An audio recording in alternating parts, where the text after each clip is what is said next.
L'évangile d'aujourd'hui met en lumière le manque de foi des disciples qui refusent de croire au témoignage de ceux et celles qui ont rencontré le ressuscité avant eux. Alors, j'aimerais vous dire quelques mots aujourd'hui tout simplement sur la foi.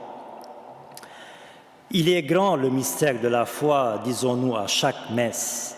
Nous n'avons pas été les témoins oculaires du ressuscité, comme l'ont été ses disciples, mais nous avons eu foi en leur témoignage. Et aujourd'hui, 2000 ans plus tard, nous croyons que le Christ est vraiment ressuscité sans l'avoir vu, et nous héritons de cette magnifique béatitude du Seigneur, « Heureux ceux qui croient sans avoir vu ». Nous vivons au XXIe siècle dans une société de l'hypersécularisme et de l'hyperrationalisme qui considère la foi comme de la naïveté, comme de l'aveuglement, comme de l'obscurantisme. Et pourtant, prise dans son sens général, c'est-à-dire dans le sens de croire au témoignage des autres, la foi est un acte humain que nous posons quotidiennement dans nos vies, qu'on soit croyant ou non croyant. On peut donc dire que tout le monde a la foi, même les athées, puisque nous croyons au témoignage des autres. Je vous donne un exemple très banal de la vie quotidienne, et il y en a des milliers.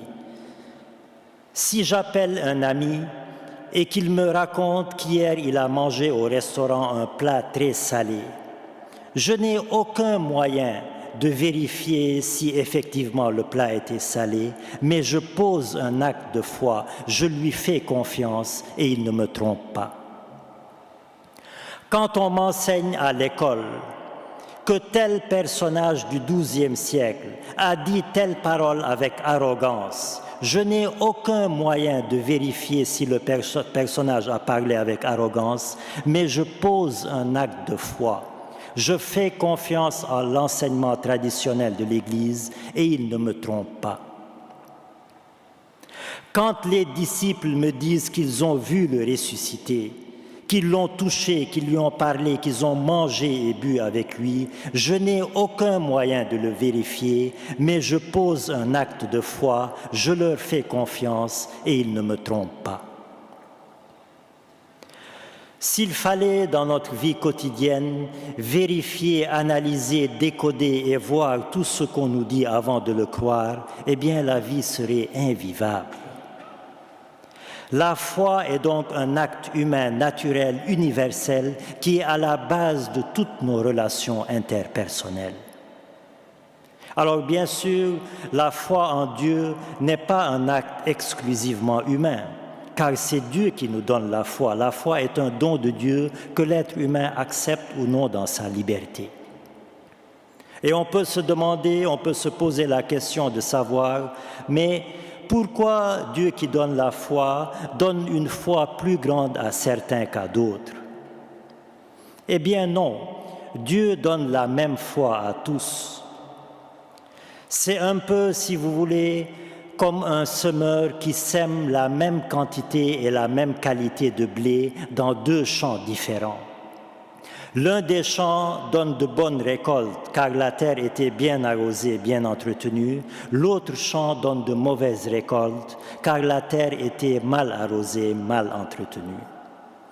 Dieu donne la même qualité et la même quantité de foi à tous, mais certains arrosent, entretiennent leur foi plus que d'autres, notamment par la prière assidue, par les sacrements, par la parole de Dieu, par une charité active, etc.